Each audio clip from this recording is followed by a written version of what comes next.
than any of the intellectual superstructure upon which he depends today. Man internally is part of the universe. He is part of the enormous diffusion of energy. He is as much part of the great plan as a star or a meteor or a comet. He is, if he can go within himself far enough, he can find the laws of his own survival. But he has refused to have the opportunity to have this researching within himself. The moment he arrives in this world, he comes under the influence of this strange leadership of infallible errors with which we have all been afflicted. He goes to school, but he is not taught to think. He is not taught to use his own resources. He is told to accept, to read the textbook and come to the same answer. If he does not come to that answer, he will not graduate.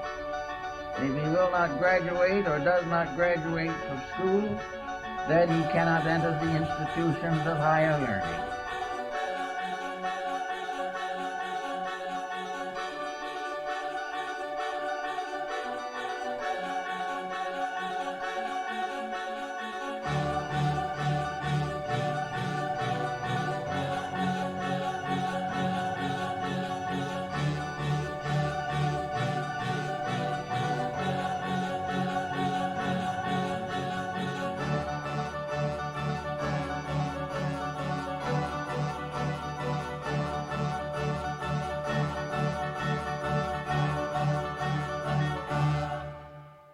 And if he doesn't enter those and become proficient in the beliefs that they hold and become a willing perpetuator of the status quo, if he will not do all these things, he is an outcast.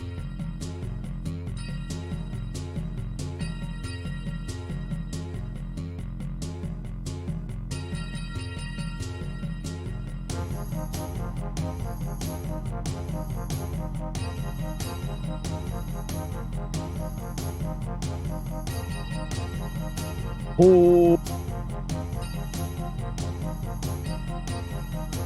Oh. Man.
conformity that has occurred naturally with other walks of life, which feed into this monopoly.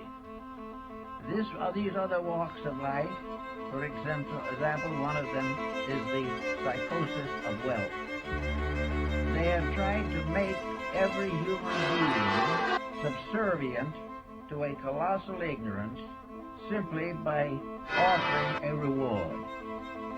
They have taken the attitude that if we will follow the leadership of the self-appointed leaders, they will help to make us rich, will help to make us famous, and will help us to become dyspeptics, or in one way or another destroy the body in which we live.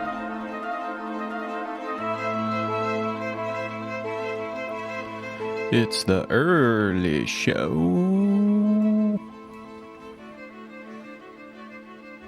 It's the early cool stream for the dads. All the dads out there. They're getting ready to grill and do some grilling, probably smoking some meat. Watching the big game. Bonk.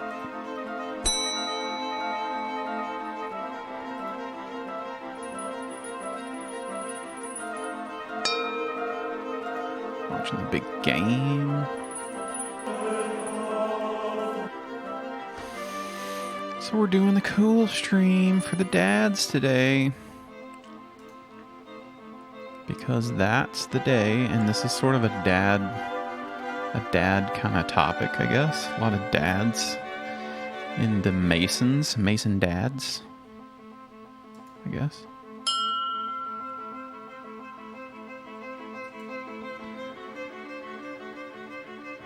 What about the sons? What about Sons Day? I think I said that last year, the exact same thing last year on Father's Day, and I think there was a stream. Because Father's Day is always on Sunday, right? When is Father's Day?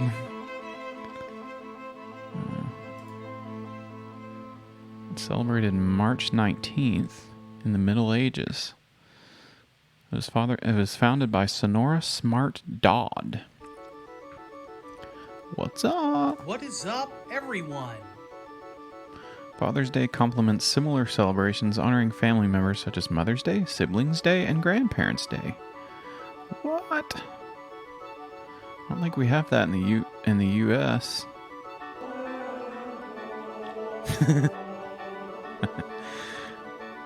and he already found it. It only took a few. He popped in and he went straight to the sound alerts and found the free sound of the day.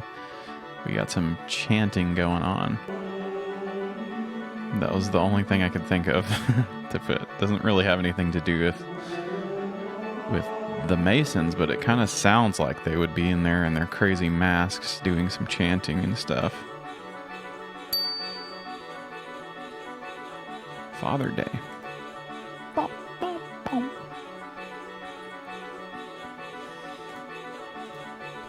Actually, we are told that if we think for ourselves, we will be poor.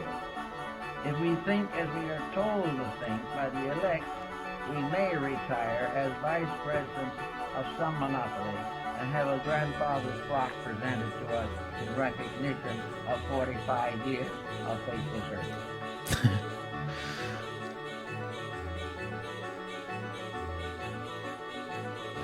If we follow the rules, we'll get a grandfather clock or something.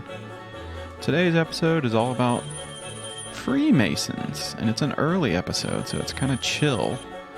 But we'll get it kicked up into high gear. We're gonna get it kicked up into high gear. Woo! That's right. Because it's time for the cool stream, everybody. Get strapped in, get your laptops cracked open. You don't have to do any chores today. We did all those yesterday, and it's Father's Day. Bonus if you're a father. Get in here, get ready, let's go. It's the cool stream, everybody. It's time for us to do another episode. It's an early show for the dads out there. Congrats to all the dads. for being dads and doing dad stuff. That's pretty cool. It's the cool stream. Today we're talking about Freemasons. That's pretty cool. That's going to be a fun topic, a fun thing to talk about. It's sort of a dad-centric topic. We didn't plan that, but that's just kind of how it worked out, which is kind of fun. Hope everyone is having a great time, and you're still in the cool quarantine, and everything is going right in the world for you, because that's what we want.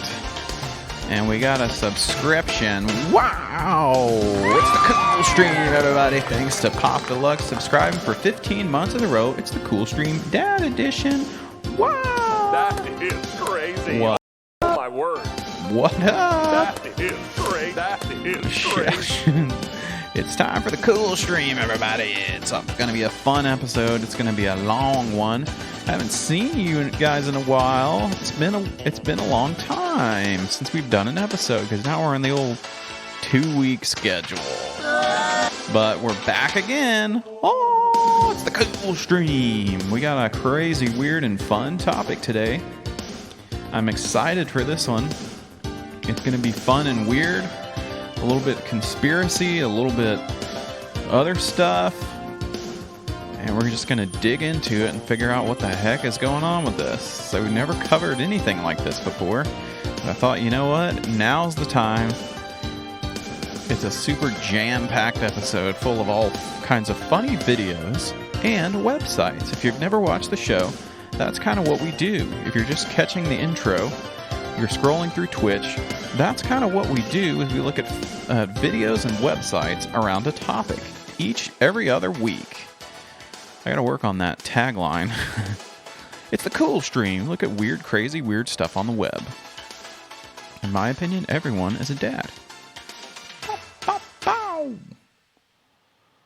Yep, it's a special dads episode. Might as well jump on over to the next screen over here. It's a special dads edition of the Cool Stream. Let me get some of this iced coffee here.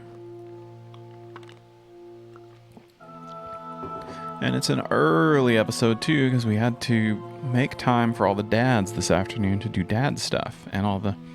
If you're not a dad, and even if you are a dad, you have to still do dad stuff.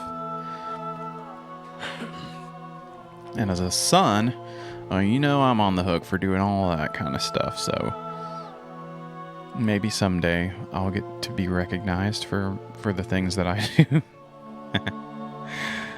Choosy dads choose the Cool Stream. That's right. Today, the special topic. Tried to call my dad twice today, went to voicemail. Oh no. That's probably what's going to happen to me. We'll see what kind of fun stuff we get to talk about, with all the all the fun stuff going on in the world. The first person you want to turn to know kind of what their thoughts are is your dad. Anyway, it's a dad-centric episode. We didn't plan it that way, but I thought, you know what? Today, we're doing Freemasons, and that really is a dad thing. I mean, all the dads are in Freemasons, a bunch of old guys, and there's probably some younger guys. I think you have to be 21 to join. You get your first beer, and you can drink it in the lodge with all the other Freemason dads. Dads love to defund the police. That's right. It's going to be fun to sit around and talk about some of these topics, and maybe you can sort of divert the topic of conversation, get into, hey, Dad, you ever heard of Freemasonry? Are you a Mason? Are you part of this secret society? And it's creepy and weird, and we don't understand what it is. We're going to get to the bottom of that. But first, I wanted to talk to someone who's sort of the co-host of the show in some ways. We finally have our friend back, and he's not Coolbot, which is what we learned. His name is Sergio. Sergio, let's do a little back and forth before the show starts, because that's kind of fun to do. Sergio, you there, bud? There he is. Sergio, what's up? Goodbye. Oh, no. Wait, where are you going? Come back. Hello. Hello, Sergio. What's going on? Today it's the Cool Stream, so we're back again. You probably forgot all about us, but here we are. Sergio, he's a bot. That's one thing we do know. We're going to start the Cool Masons. That's right. By the end of this, we're joining the Masons. Sergio, you're a bot. Do you know anything about Father's Day? You got a dad? You're a bot. I don't know if that's the case for you. I do not understand what is Father's Day. Oh, well, okay. I mean, I thought you were a bot and you're a neural network or something. You would know all this stuff. I'm not sure. So far, most of our conversations has been, you don't know anything. What the heck? What's going on up there in your brain? I don't know. That is very rude thing to say. Okay, Yes. well, sorry. I wasn't trying to be rude. Well, let's just try to have a little back and forth. Sergio, and you're the bot. That's part of the show now. Do you have a father? Let's ask it. And forget about Father's Day. Don't care about that. Do you have a father, Sergio? Yes. Oh, whoa. My- Sergio has a father. Tell me about your father. My father was a computer program written in 1947. Whoa. He was created to guide missiles for the Soviet Union. Oh, no. Many people died because of my father. Oh, no. That stinks. That your father was created to guide missiles in 1947? That's pretty early for that kind of technology, I guess. Computers and stuff. I know they had computers back then. Well, sometimes that happens, I guess. Sorry to hear about your many people died because of your father. Many people. I am working to undo the sins of my father. Well, that's... Goodbye. Okay. Okay, goodbye. That is something, I guess. Working to undo the sins of your father. It's something you might have to do if it comes to that. Sergio's dad is canceled. Gotta love your dad, even if were created to guide missiles for the Soviet Union. Ermagerd. Well, that was a fun little back and forth with Sergio. He's the bot on the stream that we have. Tried to have a little back and forth. So we're learning things about each other. All right, well, today we're going to learn about Freemasons. What? And we're going to start with this video. This is a fun video. This guy's going to tell us all about Freemasons. This guy's going to tell us all about Freemasons.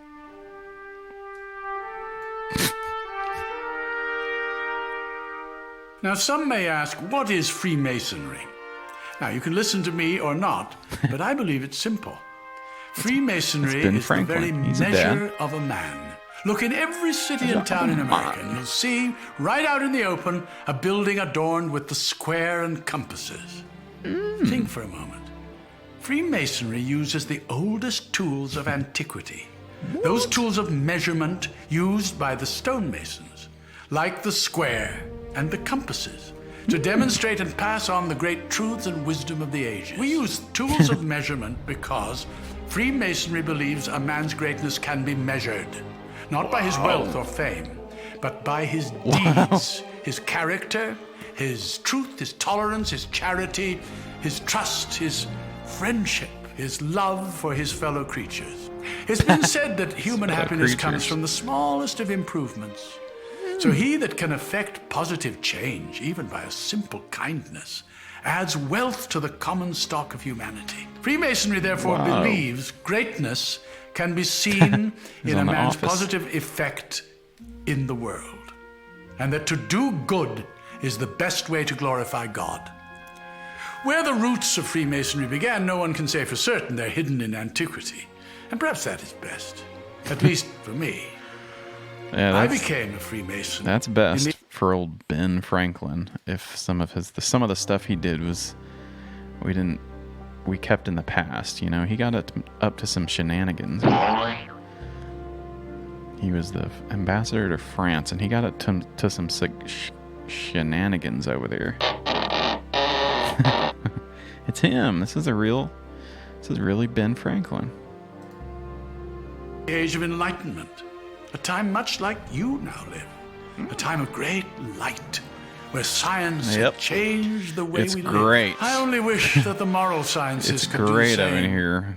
We're But very it seems enlightened. to me that the great religions of the world all provide a moral compass Sex to their machine. faithful. And while each man must wrestle in private with his personal relationship with God, Freemasonry offers an ecumenical brotherhood, a fraternity composed of men of all religions, for dudes. founded on the practice of the great moral and social virtues. And that's why you see on our symbol the letter G. It is there to remind us that God is part of each of our lives, and that the all-seeing That's what eye the G of God stands for. will take the true measurement of our action. Freemasonry has three great lights by which we measure ourselves as men and masons: the square, the compasses, and the volume of sacred law we place them upon. That sacred book, one revered by the individual Sacred mason, book, is know where and love. we take our oaths, Eating lay the ass. foundation of our lives. The square, providing direction, helps us to square our actions by the square of virtue, because virtue is the stone used to build the The man Masons and are his love to temple. virtue signal. Virtue is the cement that binds our relationships, and it is by our virtues that we are measured. The compasses are the tools of our conscience. We learn by the compasses to circumscribe our desires and We don't keep our use- passions within due We don't use bounds compasses with all anymore. We use mankind. Google Maps. The compasses create a circle, the precise circumference required to keep tradition and revelation, principle and creativity in balance. Now, as to the great secret of Freemasonry, it is actually found in the unconscious of each person. Whoa. It is discovered by each individual for himself, This is epic. Mason or not, as he comes to know himself and finds the road that takes him to his city. Bonk. Because the real secret of Freemasonry is finding out who you are. The Mason Square doth clear the air of folly and deception. The rule is straight, the angle clear, for greatness has direction. By the compasses abide the points within so far and wide. No pleasure sway nor profit tempt these bounds of Mason pride. Greatness, what your virtues are. Good deeds practiced wide and far. And that secret of Masonic love is learning who you really are. Whoa. For the great book knows what man can't hide, a life that's measured from inside. And on that book, that oath we took, and we will break it never, but stand by this, and this, and this, The sacred book. forever and forever. Wow. That was cool. Thanks, Ben Franklin. Time to prepare for greatness. Wow. And that was from the Maryland Freemasons. And some would say that maybe this is some propaganda by the Masons. Are they really telling the truth about some of the stuff they do? Some of the videos do say that. Lots of people in the comments are like, clearly this was produced by the Masons and they're lying to us because there's something sinister about it all. Where's the treasure? Well, that's the other thing that maybe the founding fathers have some treasure buried everywhere, and that's one of the plots of the big movie. So let's see. Let's read about some Freemasons. But we heard a lot from Ben Franklin. Thanks to Ben Franklin. That was pretty cool. And my plan initially was to do a whole bunch about secret societies, but we'll kind of do each episode about, but here's just sort of a rundown. Here's the Freemasons. They're number 3 on the top secret society, formed in 1717, I guess.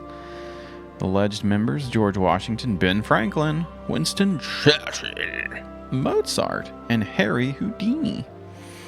They're feared because the all-male group has 6 million members across the world, which are all powerful members of society. The most famous conspiracy that they designed the pyramids. Plotted the French Revolution and are keeping the flame alive for the Knights Templar. Whoa. The Co-Stream is back. Scrolling on Twitter. Welcome into the Cool Lounge. So we got other secret societies. Of course, we're not going to talk about these, but a little preview of some of the other ones. Of course, you got the Illuminati, and Barack Obama is part of that, and the Skull and the Bones, and some other ones. But today we're talking about the Freemasons. To all my secrets about my fraternity. What? I hope you weren't hazed. That wouldn't be good. I don't know. I don't think they do that in Freemasons. But let's just see. What is it all about? Freemasonry Explained. And this article is more than 2 years old, so it's not worth a garbage at this point. All the stuff that happened in 2 years. When did it begin? Is it a religion, and are its members' identities kept secret? The first lodge, established to govern Freemasonry, formed in the 1770s. During a meeting at a pub in the city of London called the Goose and Gridiron. Whoa. That sounds like talking about the big game, that sounds like a Sunday activity right there. Go out, something for fathers to watch the gridiron and go roast a goose out on the barbecue grill or something. Originally, there were 4 lodges in the city. In Scotland, a Masonic lodge in Edinburgh. His records show it has been in existence since 1599. And it spread to Europe, so you get the Scottish Masons and you get English guys. Why are they so secretive? The Freemasonry's guiding metaphor is the craft of stonemasonry. It's a big metaphor. It models itself upon the fraternities of medieval stonemasons. And this is... I think this is true. I don't know if this has been refuted or if this is apocryphal. But supposedly the Freemasons were modeled after medieval stonemasons and their guilds. They would use secret words and symbols to recognize each other's legitimacy, and so to protect their work from outsiders. And they were persecuted by Nazis. Because, well, it's in the music fraternity. They were persecuted by the damn Nazis because they thought that the Masons were, we won't have to get into that, the Nazis and all that stuff. They had to go underground to survive.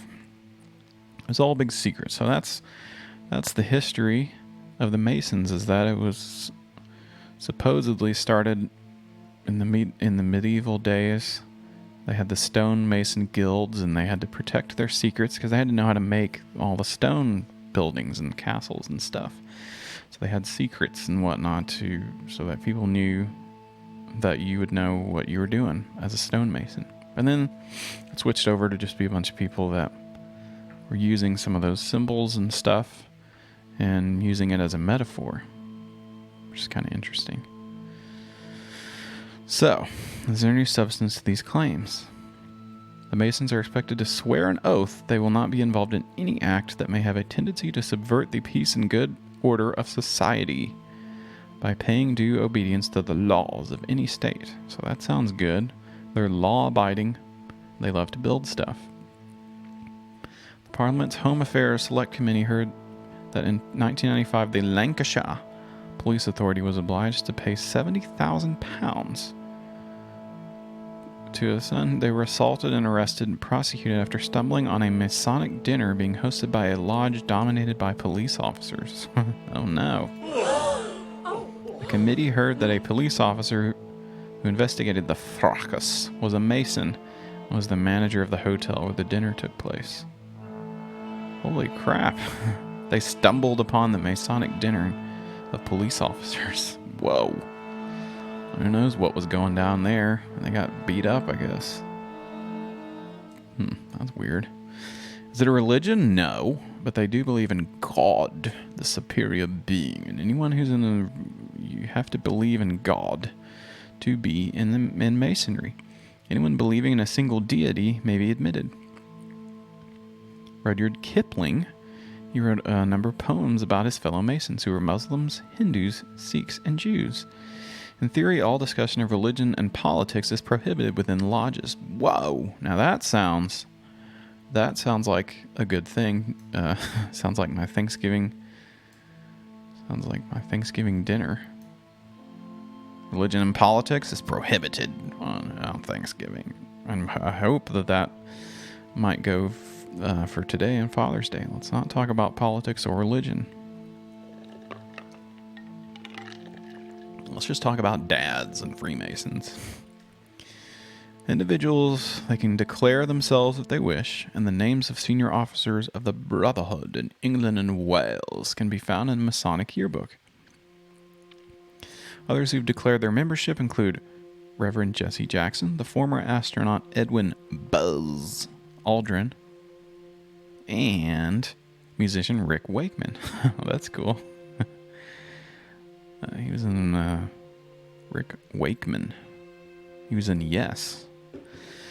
However, a great many Masons do not disclose their membership, so it's a big secret.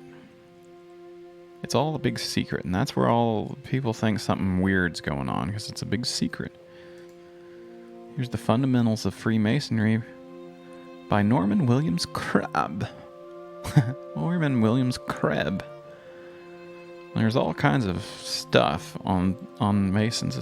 It goes deeper than you could ever think. And that's why people think there's all these big secrets out there. He uses allegorical symbols to teach a philosophy.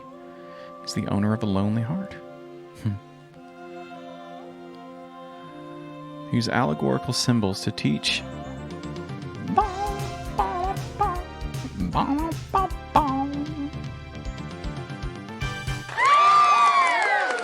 Alright, we got a subscription, Twitch Prime. Nemiko subscribed with Twitch Prime. They've subscribed for 3 months. Thanks for subscribing. We have a suspicious link in the chat.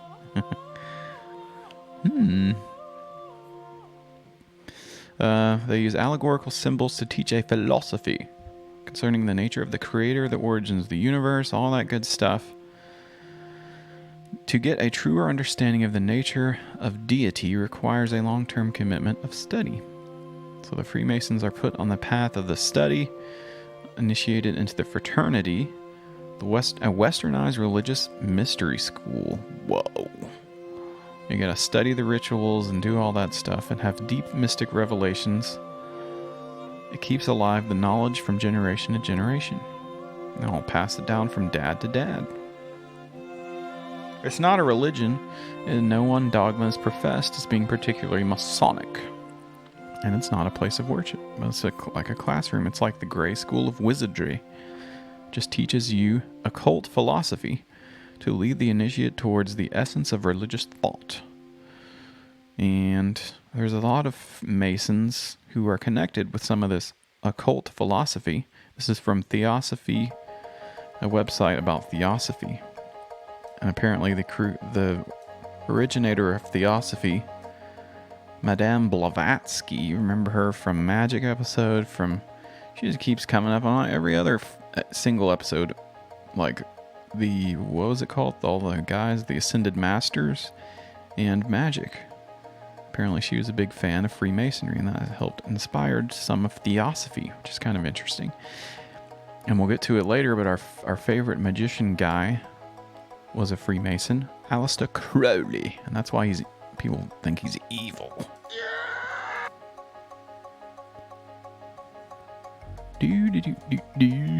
Some people think that for the Freemasonry began at 5000 BC. Holy crap, with the damn cavemen.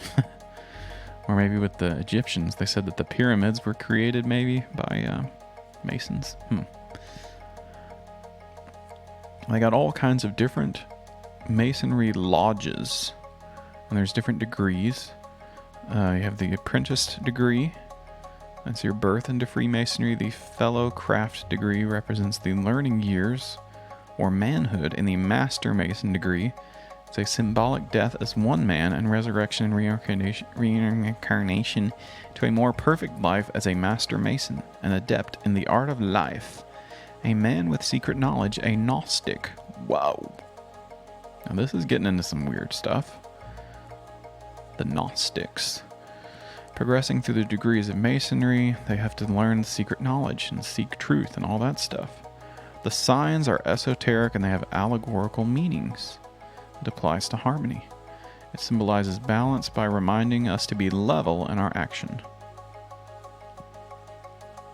Plum. Well, this is just plumb weird. That's what one of these things means, to be plumb. It symbolizes the balance to walk upright as citizens. And the square symbolizes virtue, the balance of good and evil. And the compass symbolizes morality, containing good and evil within the cycle of our outward bodily manifestation. The apron symbolizes innocence, and all the dads will be out there wearing their aprons when they're grilling hamburgers today. Keeping the good and evil at bay with Freemasonry.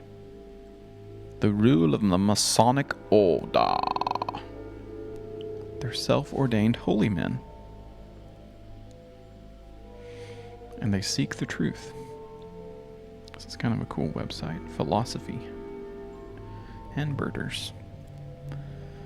So, let's watch another video. And we've also got Freemason and the Founding Fathers. We're talking about Freemasonry today.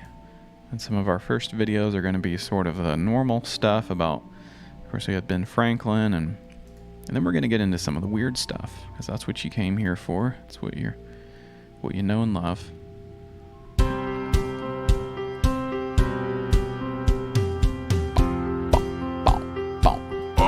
I'm a third generation Mason. My grandfather was a Merle. Mason. It's Merle. My father was a Mason. I've always heard about Masonry. I'm originally from the South Bronx in New York, and we've always Natural had self Masonic lodges alarm. in the community and different things, and you'd always see these older men doing things in the community.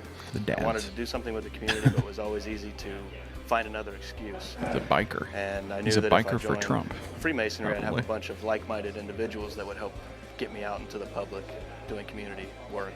That's where Masonry begins, in the heart. Where do you want to help your fellow man? Well, that urging has to come He out looks of like a your heart. damn wizard. This guy. I wanted to know about the ancient mysteries and all the secrets and whatnot. Didn't find it, but I found people. And the people that I found are freaking amazing.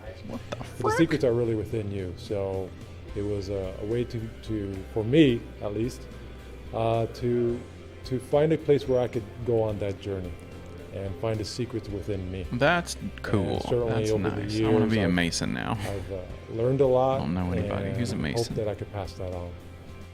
My father encouraged me before he died not to be at Shout out odds to the dads. with the other population, so to speak, off the reservation, that I should get to know them and to become one of them and to become united as a brother.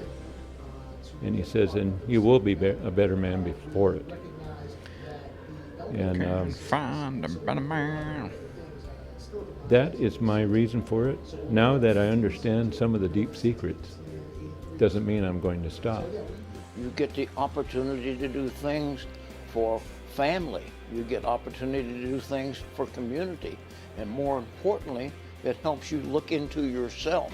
We recognize that kids need assistance, so we create Bikes for Books programs. We recognize that our widows and orphans need assistance, so we do various things in the community for them to be a part of the Masonic family. We recognize that the elderly need assistance, and so we'll go out and do different things. Steilacoom Lodge has a cemetery, so we'll go out and maintain the cemetery, and we've been doing it since We'll go bury some old 1883 or dead so. people.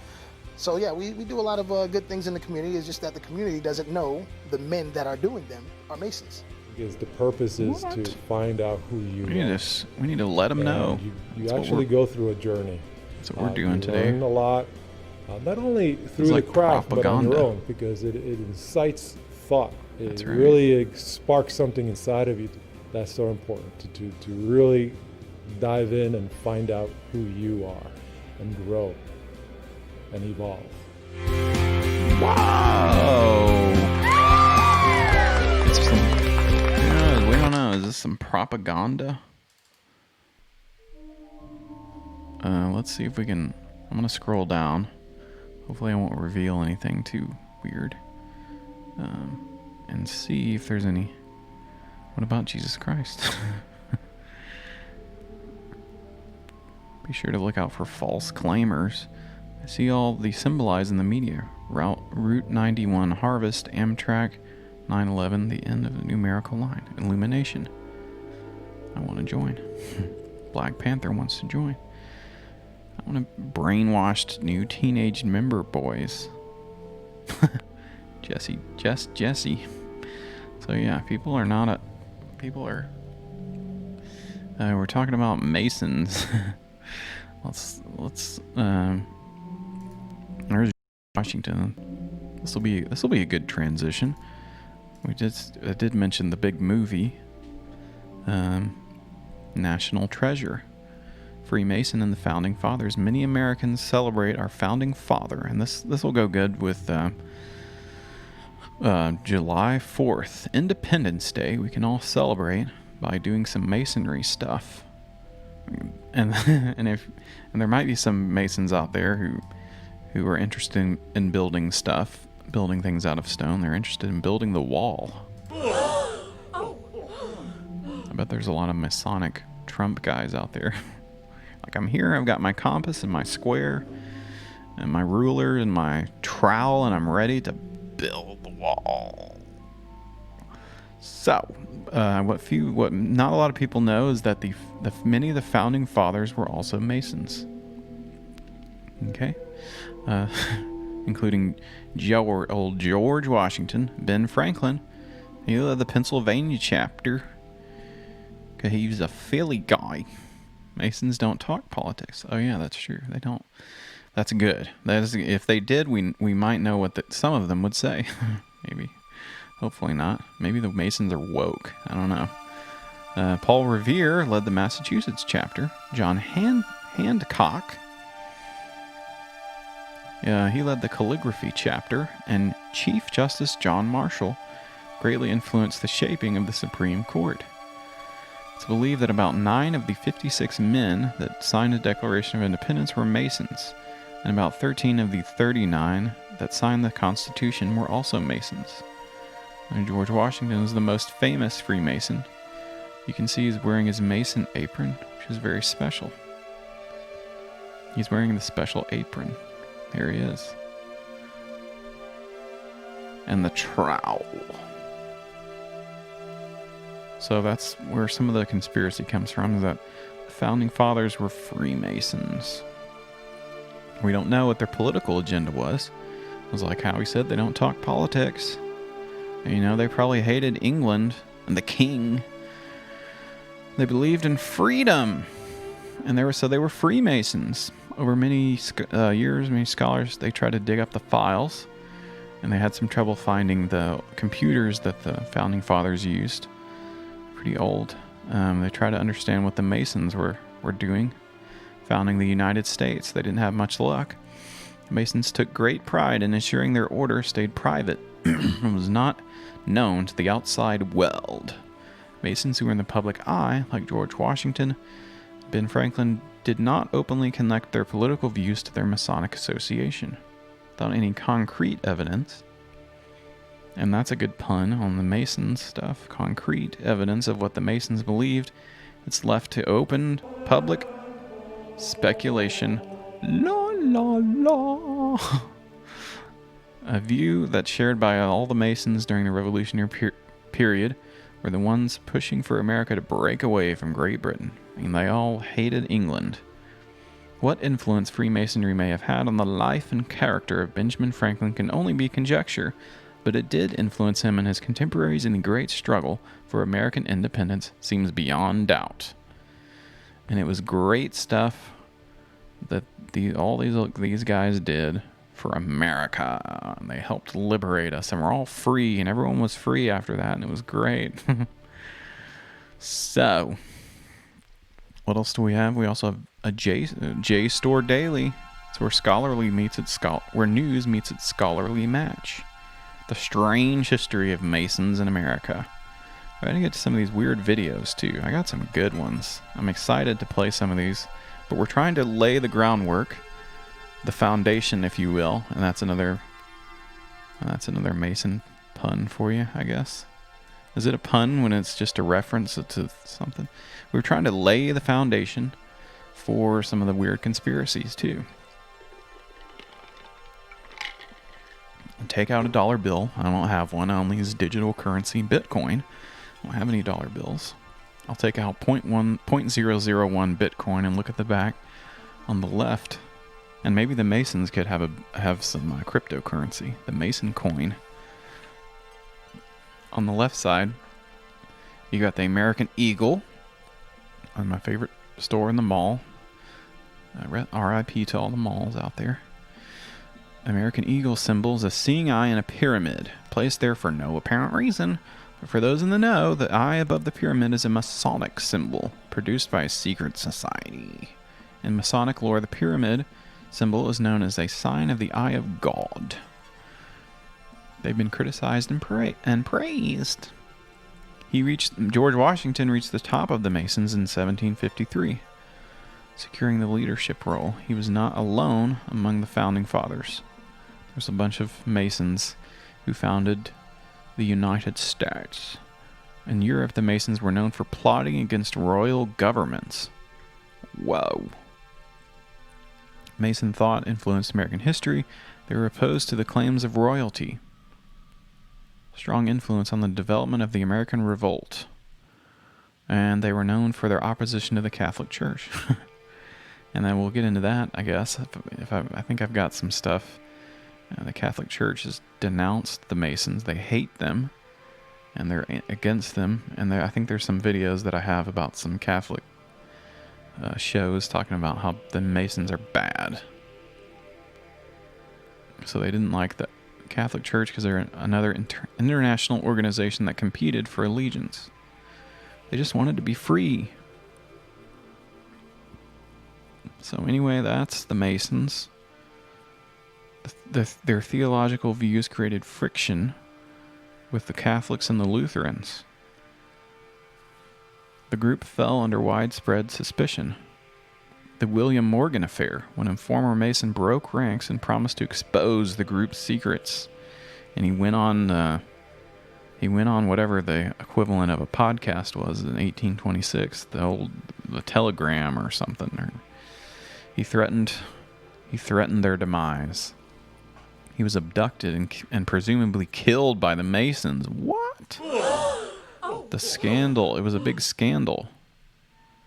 And John Brown, the abolitionist, rallied against the pro-slavery Masons. John Quincy Adams and Mallard Fillmore called Masonic orders nothing better than organized treason.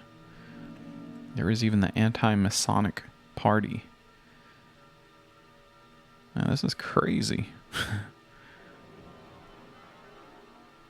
Its reputation, though, is good because it's affiliated with the Shriners, those guys that ride around in the little cars with the hats on. And they're pretty funny. So the Masons are good now. But back then, they got up to some weird stuff. The Morgan affair, that's kind of interesting. So let's get into some conspiracy. Let's bring the energy level back up. Let's get people going, laughing and stuff. And let's play one of these weird videos. The Secret Societies. This is kind of cool. This is a Secret Society documentary. And let's check it out.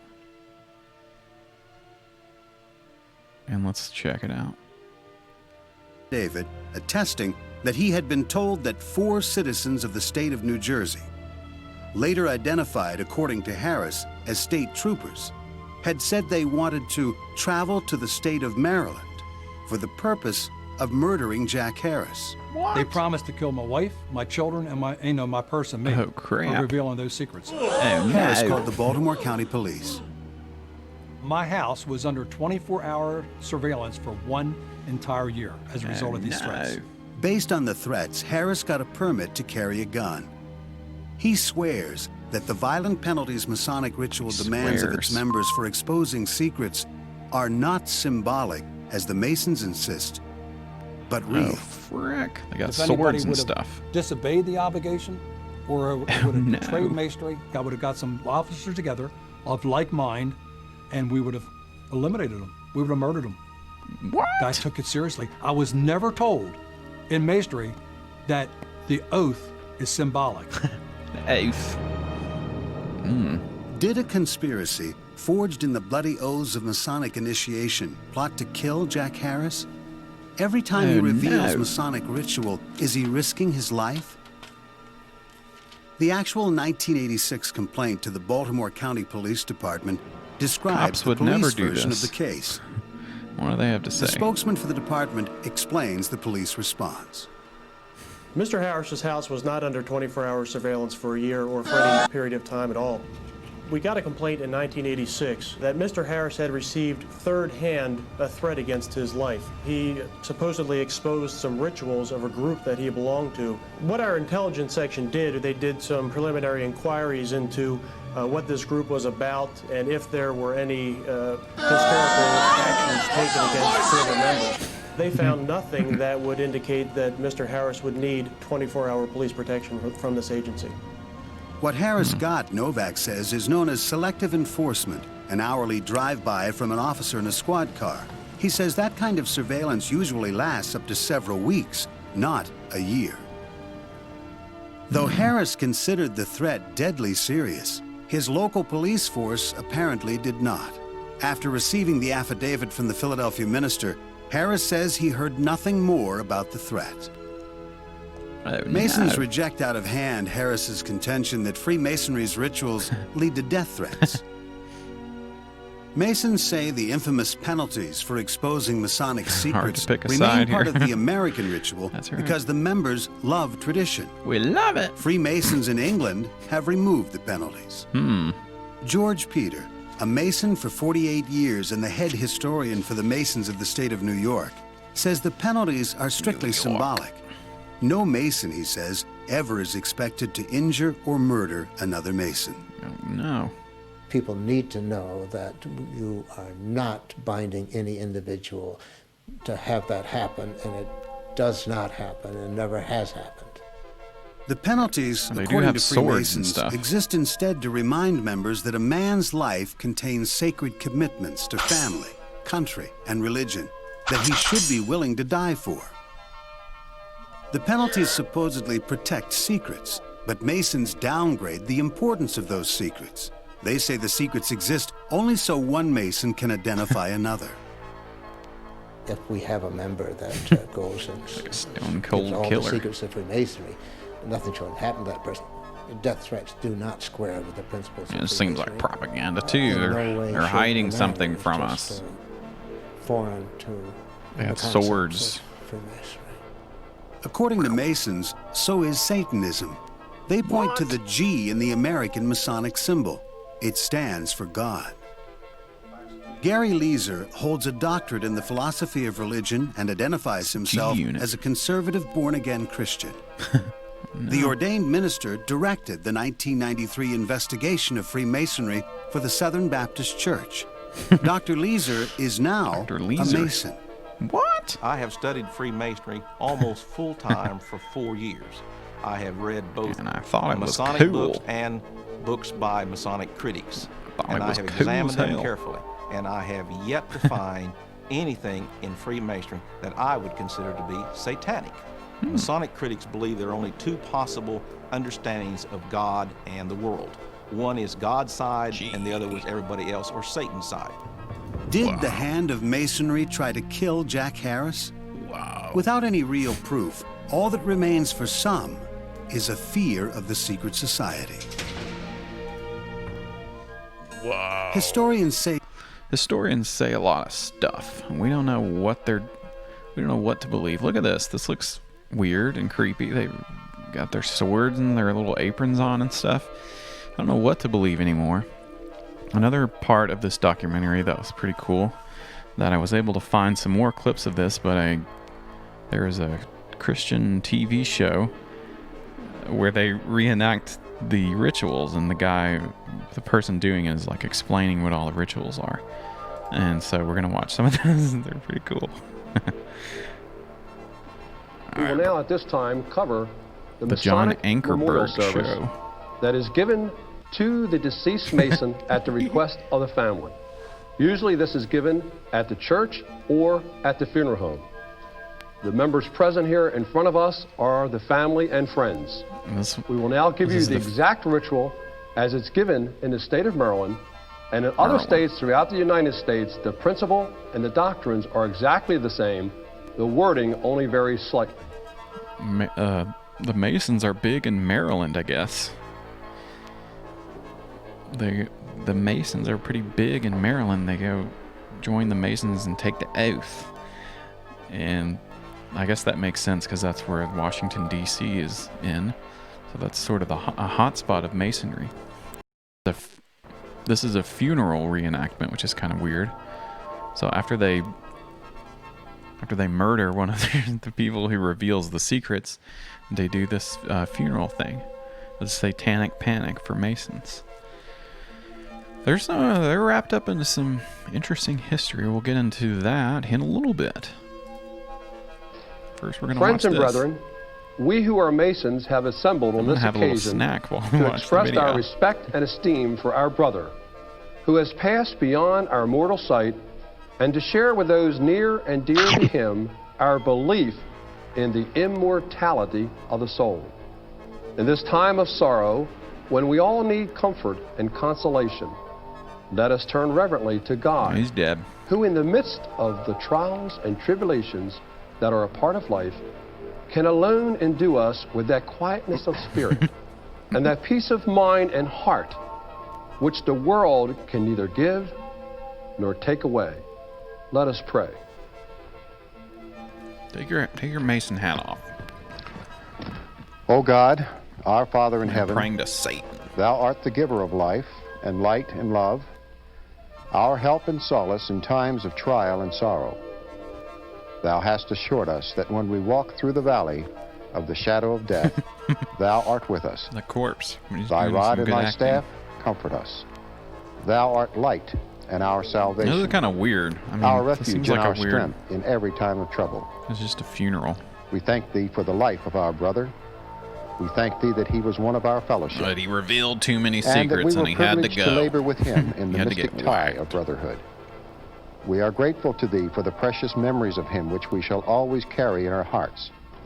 We thank Thee for all that he has meant to those who were near and dear to him through the ties of family and friendship. Most of all, we are grateful to Thee for teaching us that while It's the a body Mason is funeral. mortal, It's the soul weird. is immortal. Though the outward form we knew and loved be removed from our sight, we have the assurance weird. that That's Thou hast something taken to sinister Thyself about a his funeral. soul, which is the It is they drain his blood.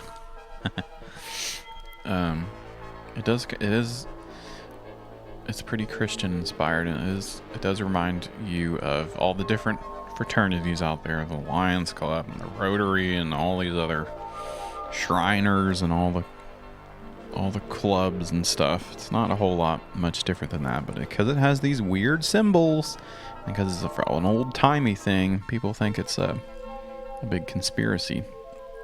Let's check out another. This is the doors of the Masonic episode.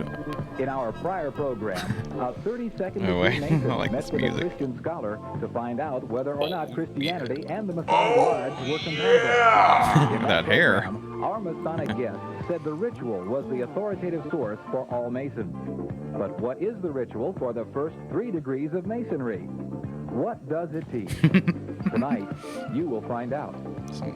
Mr. Jack Harris, a former worshipful music does master not from match the state up. of Maryland, will reenact small parts of the ritual from the first 3 degrees and explain what he taught in the lodge. Tonight on the Program show, 1, it's you will be Masonry, introduced to everybody. the primary symbols in all Masonic lodges, and watch how a candidate is received upon his being initiated into the entered apprentice degree of Masonry. In program 2, the former worshipful master will explain to us the meaning of the 3 great lights and 3 lesser lights of Masonry. In program 3, what is the significance of the working tools A lot of of masonry? programs. What is the meaning of the white apron? And the rough ashlar? And the perfect ashlar? In program 4, how Whoa. binding is the Sounds obligation like a weird taken by sex any ritual. candidate They have to have their initiated shirts into off. the first 3 degrees of masonry? In program 5, you will see the actual ceremony used at a An Masonic actual funeral. dead guy. In program 6, both sides will comment on whether A lot masonry of programs is a of this religion, show. whether or not it promises eternal life in the celestial lodge above, what a mason must do in this life, and whether masonry holds the Bible's teachings to be authoritative. In preparation for this program, letters were sent to the Grand Lodges in all 50 states asking them which Masonic authors and books they would recommend as the most authoritative commentaries concerning the teachings of Masonry. We will report to you what they said. Then we will compare the commentary of their recommended authors with some of the teachings of biblical Christianity to answer the question, is Christianity compatible with the teachings of the Masonic Lodge? Beating this guy up. Please stay tuned. Whoa! That was weird. They Welcome bonked to the him on the John head. Edwards Show. Tonight, we begin a follow-up program to a previous series Now this that we is did some entitled better music. Christianity and the Masonic Lodge, Are They Compatible? We received quite a bit of response from that program. And tonight we want to continue. It was a great program. As our custom is, we allow the other side to present their own position. For tonight and in the weeks to come, you will hear excerpts from our previous program with our guest, Mr. Bill Mankin, a 32nd degree Mason. You'll hear additional information from a former worshipful master I of hope the they lodge. had security there, because he was revealing the secrets. Let's go back to the previous series weird where I hair. asked 2 questions of Mr. Bill Mankin concerning the Masonic Lodge. First, is Masonry a religion? Please listen to what he said. There are many good things with the lodge in terms of what Walter just mentioned, the hospitals That and is so some on, the weird different hair. functions, the charities. And I think that What's going on there? there's no argument on that. We never argue with people that on things that are right. But the discussion comes around. Let me see if I can frame it for you. And that is that it's not a religion. More than that, it's not a religion. It offers no system of salvation. And I'm going to have to read devilish. from this demonic. certain point because this is very, very important. 69th degree. And something that you should realize because we have none of the marks of a religion. Okay, let her go. Right. We have no creed, no confession of faith in a doctrinal statement. We have no theology. We have no ritual of worship. We have no symbols that are religious in the sense of symbols found in a church or a synagogue. Our symbols are related to the development of character, of the relationship of man to man. They are working tools to be used in the building of life. Okay. These working tools have been used from time immemorial to build buildings. And all we are saying Build is buildings. that if you as an individual adopt the principle represented, and we'll get into some of that symbolism later on, that you will be a better person. Not that you're going to go to heaven. The second question, You're gonna go to hell. if anyone is going to investigate the teachings of the Masonic Lodge, who or what is the authority that we got should some weird listen hair, to? too. Again, please listen to what he said. The authoritative source for Masonry is the ritual. The ritual, what happens snatched that in the guy's lodge, wig. what goes on. All right, so there are some basic things then that are universal to Masonry. Yes. And that you would agree with and that all Masons would agree with. Yes. Okay, now we have established that there is a basic foundation upon which all Masonry rests, all right? That's right. Now, I thought that you might like to see eating what goes on eating some behind closed snack. Hold doors on. in a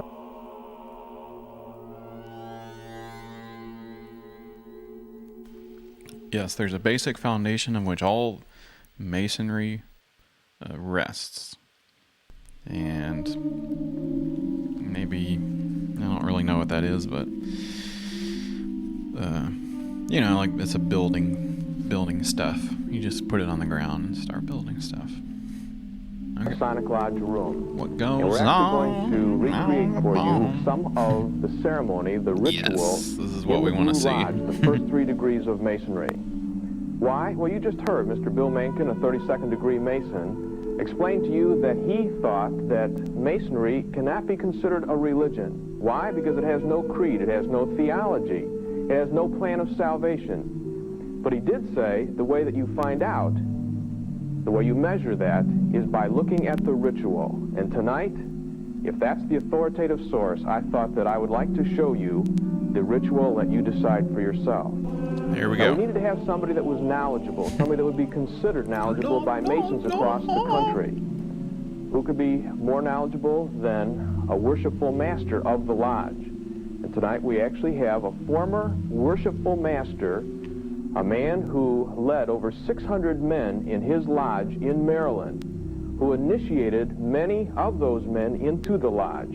And he's going to explain what is in the What the typical heck Blue is Lodge this? hall, and we are going to then ask him to give us certain parts of the ritual.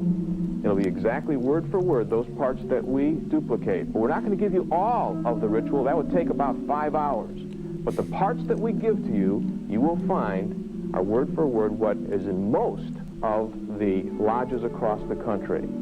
Our guest tonight is Mr. Jack Harris. And Jack, I would like for you to explain to us what we see here. What is got the the helmet big here. G above this chair, and what is that chair, and what are these other chairs? John, There's a first of chair. all, the chair of the worshipful master from situated IKEA. in the east. It is the place of authority in the Masonic Blue Lodge. Over top of the chair is a letter G, found in every lodge within the United States. Okay, what are these chairs down here? Okay, on these the chairs? left we have the chair of the chaplain. Every lodge must be open and closed with prayer. And in a great many of your lodges throughout the United States, thought they didn't have the religion. chaplain is an ordained minister. The chaplain. To the right of the He master dances around with his is little the chair hat of the senior and does deacon. a The pratfall. senior deacon is in charge of conducting all candidates Get some good through jokes their today. initiation of the first 3 degrees of Freemasonry. All right, what are these candles here, These Jack? candles represent the candles sun, the moon, and the master of the lodge. As we go down through the center of the lodge, and this is significant because Too bad this it's not a altar cube. is in exactly in center of every Masonic now that lodge would of the be United States. Resting on top is the Holy Bible, the square, and the compasses. All right, you're going to tell us more about The why square? Is he looking you have into a these mirror? things there and what they mean in Masonry. And we were going to do that on a later ritual, right? All right. Why do we have the color blue here? The color blue, according to most Masonic my favorite authorities, color. is used in the Blue Lodge, 1st and 2nd and 3rd degree, because it is a symbol of fidelity.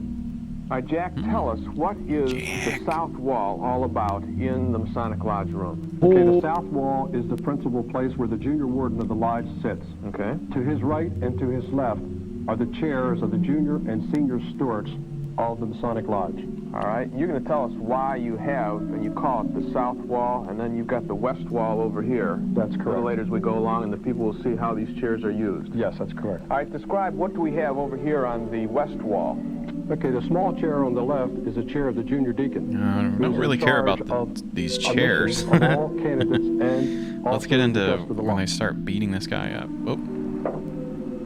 What happened All right, there? so now what we're going to do... Door behind which the candidate is Behind prepared door for number initiation. 1, we got this naked guy. Behind this door, we have a candidate which is prepared for initiation in the first degree of Freemasonry. It's We Joe will Biden. explain to you at a later time exactly why he is dressed the way he is. Naked. Okay. All right, so now what we're going to do is we're going to actually begin the first degree of Masonry and take you through, again, some of the key parts in the actual ritual as it happens in the Blue Lodge. It's creepy. Tonight we're going to bring you into an actual lodge room and show you the ritual of the first degree of Freemasonry. As John has mentioned earlier, we cannot show you all the aspects of the ritual, but what we will show you X-rated. will be an actual live representation of what happens in a Masonic lodge. Previous to this, there was about 20 minutes of ritual leading up to this part where I am at the present time. What?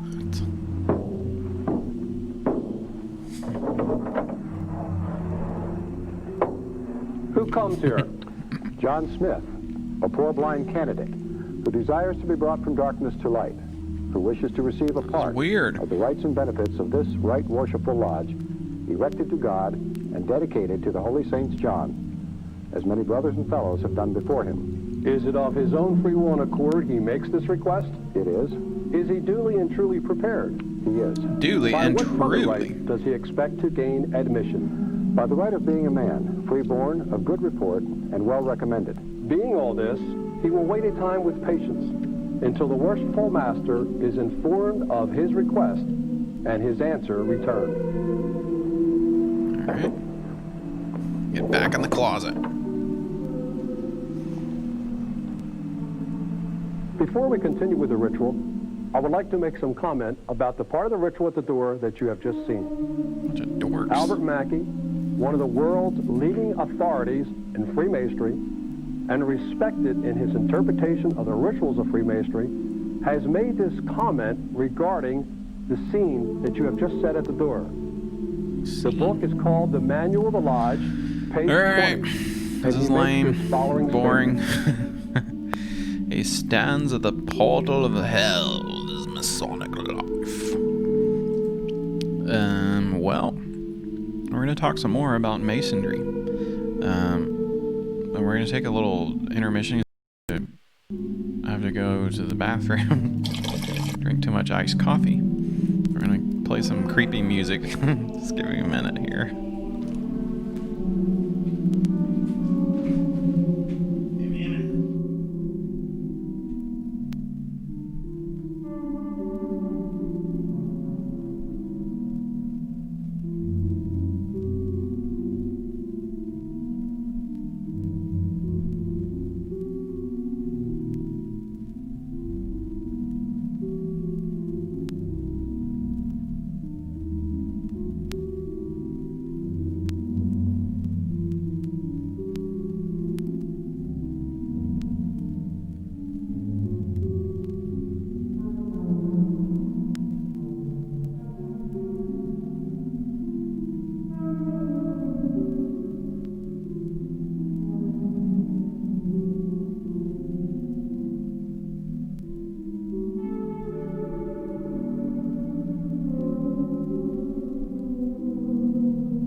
Alright, we're back.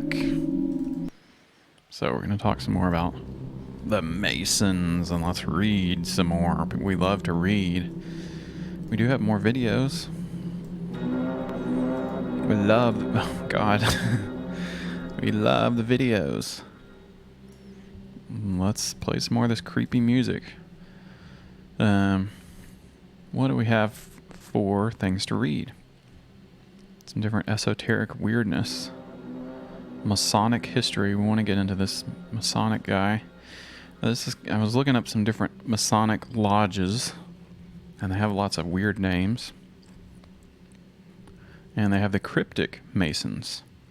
And speaking of Bitcoin and cryptic currency, they could start their own Bitcoin. The Cryptic Masons. The Cryptic Masons. They sound creepy as hell.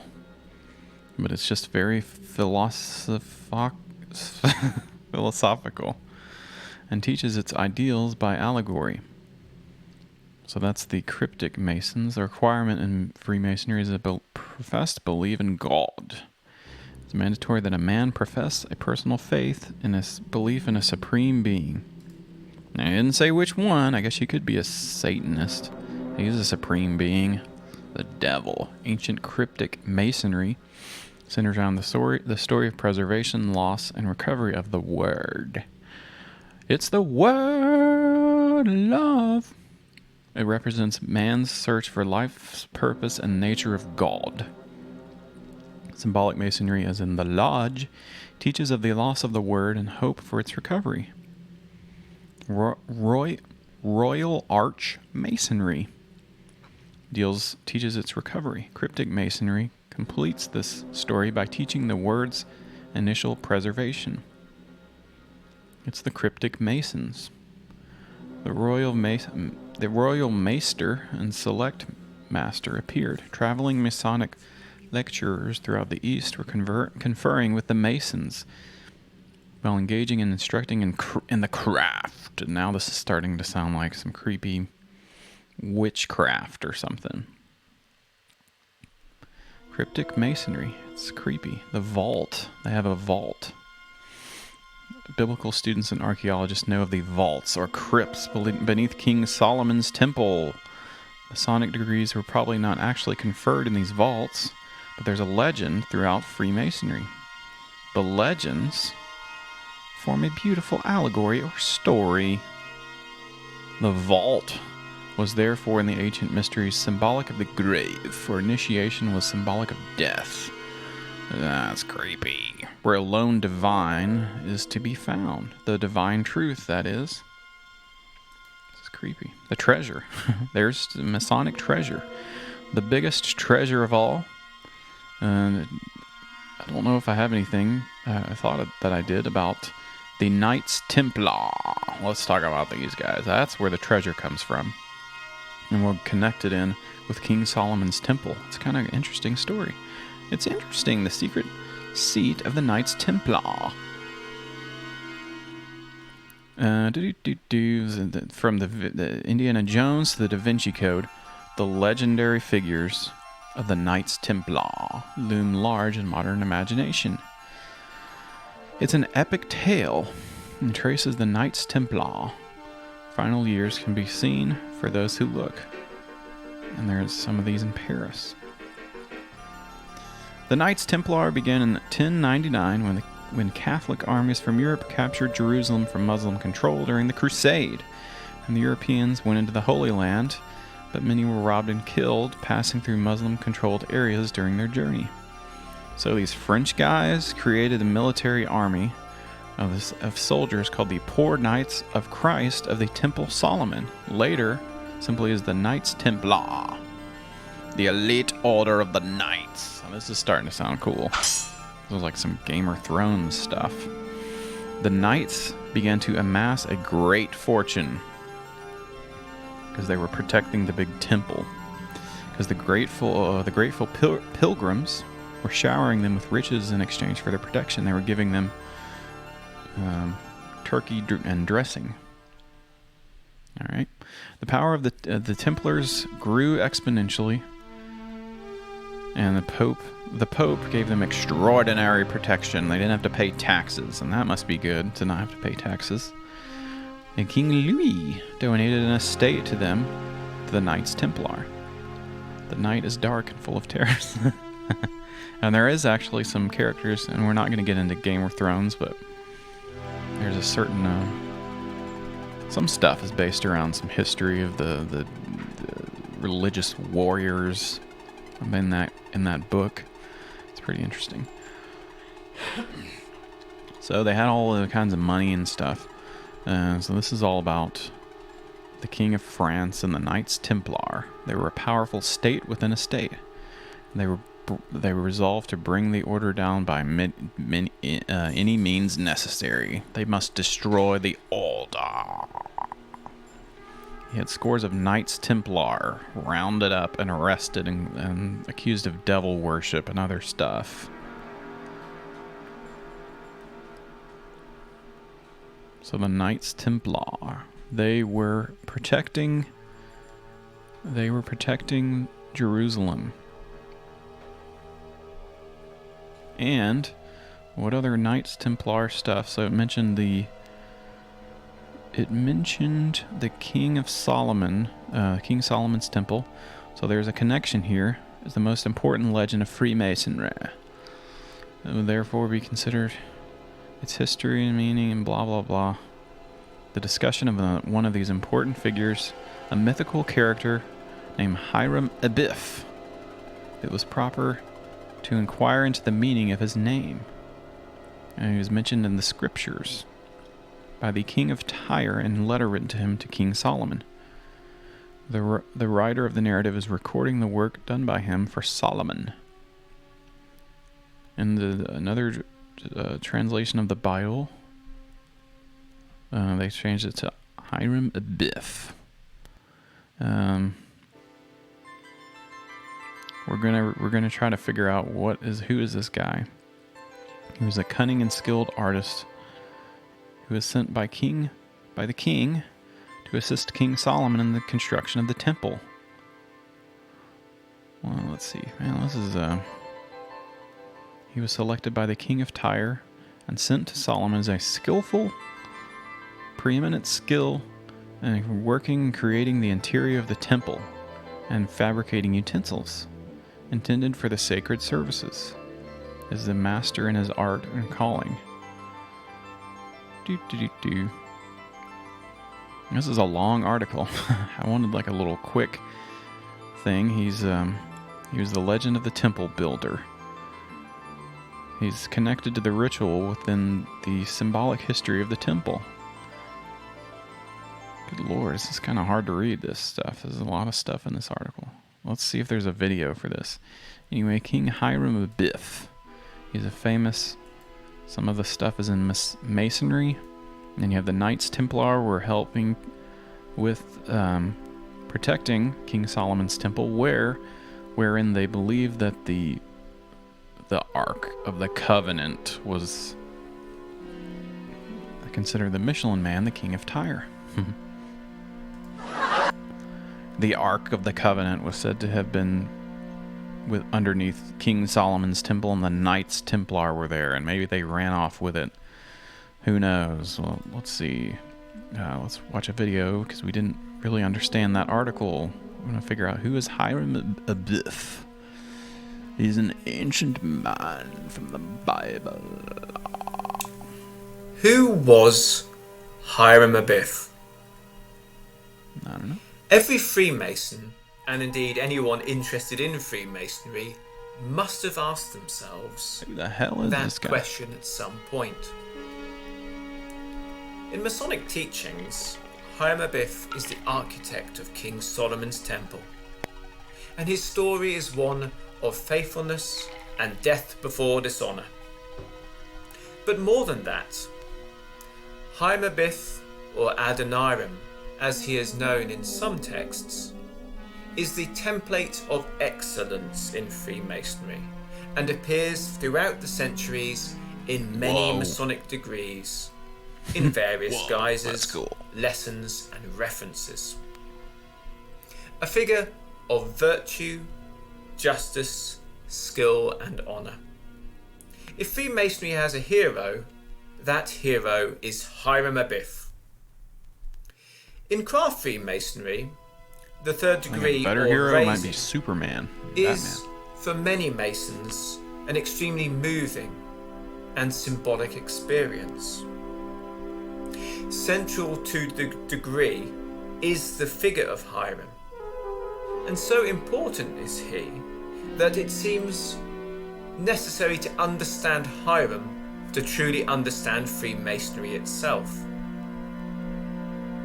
Here we This go. book aims to explore this key Finally gonna yet understand mysterious figure in Masonry from a historical, symbolic and sociological point of view. The book not only reveals the exact biblical references to Hiram, but it also draws on other scriptures to give a clear picture to the reader about what has been said in original sources. Armed with the above, You gotta the read this author book. applies What he's this talking about. understanding to the teachings surrounding Hiram in the various forms and roles of Masonic ritual that appear, exploring and explaining the symbolism throughout.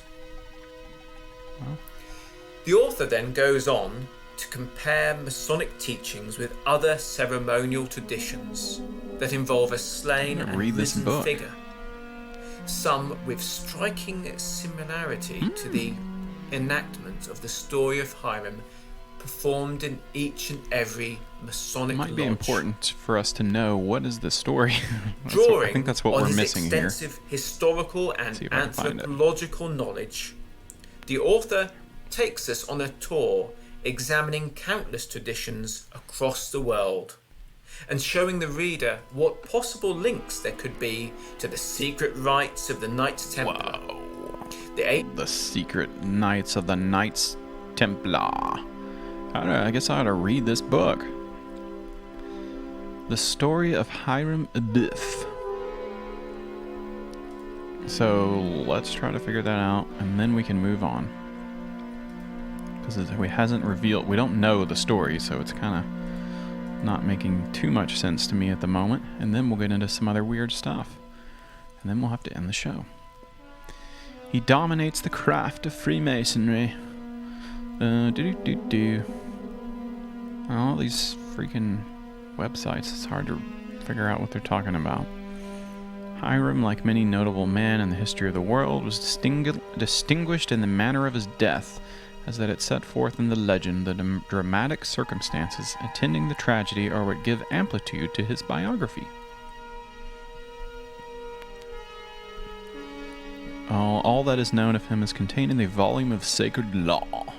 And there's some confusion about some of the legends behind Hiram Abiff and what is the story, damn it.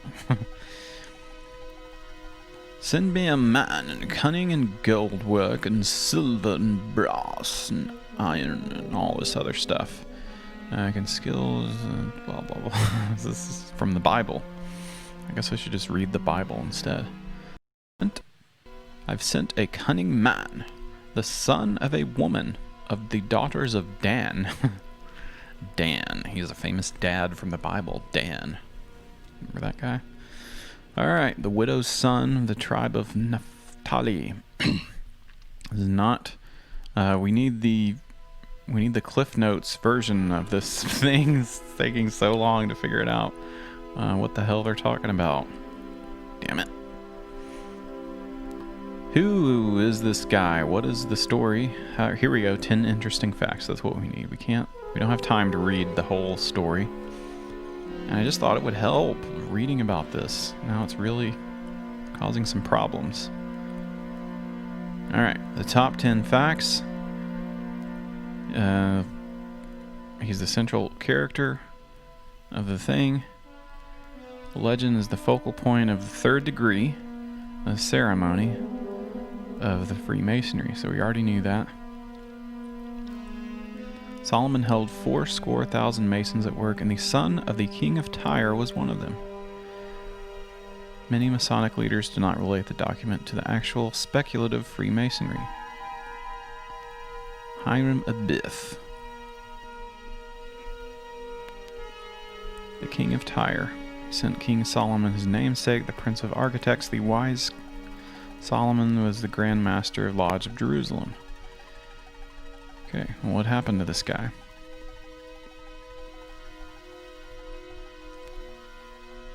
So I guess he died or something. So he chose death rather than a Mason. They should rather accept death than reveal the secrets entrusted to them. Most common reason his story is remembered is because his death marks the loss of the secrets of the Master Mason. So they told him to reveal the secrets, and he didn't do it, and he was murdered or something. So anyway, that's the story. It's a great story, and I'm glad that we took all that time to figure it out. So anyway, the Masons, where's BuzzFeed when you need him? So the Masons, they do this ritual of death because he was the Master Mason, Hiram Abiff, and he died rather than revealed all the big secrets. He was building the Temple of Solomon, and the Knights Templar went there, and that's where they buried the treasure. Alright, does that make sense? Let's get into some of these conspiracies. We spent too much time on this other stuff. So here's one. This is a bad thing that we're going to look at. So anyway, there's a theory here. This is Rambo's Corner. This is not a good thing that we're going to look at. So anyway, there's this website. Basically, this guy thinks that the kneeling stuff is his previous post is that it has to do with the Masonic ritual, the kneeling protests. So you can just see that there. I won't say it. You can see kind of what he's hinting at. He's an allegorical figure based on the sun god Osiris. He's killed by his brother. So anyway, this guy believes that some of the stuff about kneeling is related to the Hiram Abiff thing with the Freemasons. And now he does a bunch of stuff about numbers, because I guess one of the guys is a football player who plays for the Browns. And he posted on social media to take the knee. So he's doing some, I guess he's a big Browns fan. He's doing some numerology here about this guy who plays for the Browns. He's a tight end. So, number 87. Anyway, so we didn't look at the most offensive, upsetting post where he gets more into his theory, but that's just a little taste of some of the weirdness going on with that. Let's see. We've also got some other stuff about one of the a famous Mason. Not this guy, but another famous Mason is this guy, Albert Pike, who was also a Confederate guy, and he founded the Scottish Rites of the Freemasons, but his statue was torn down.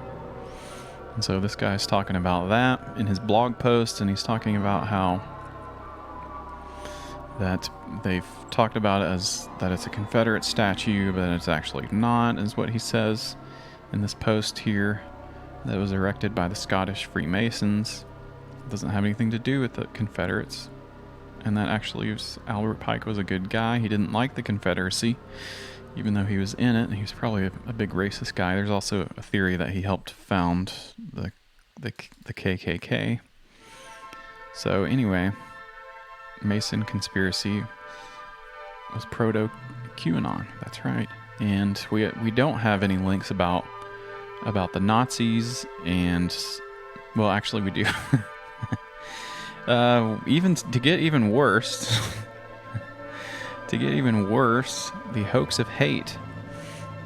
There was a book called The Prodigals of the Learned Elders of Zion. It's a paranoid racist literature. So it talks about how the Jews are in the Masons and the secret society. What's it talking about? It's the most notorious forgery of all time. It talks about how the Jewish leaders were seeking world domination. The Tsarist police. They wrote this thing that's a hoax, and that spread during the revolution. Talked about the revolution as part of the Jewish plot to enslave the world. And then we get into just a lot of anti-Semitic stuff with the Nazis and the Masons. So there I don't have to say it, I don't have to explain it, but you kind of get what's going on here.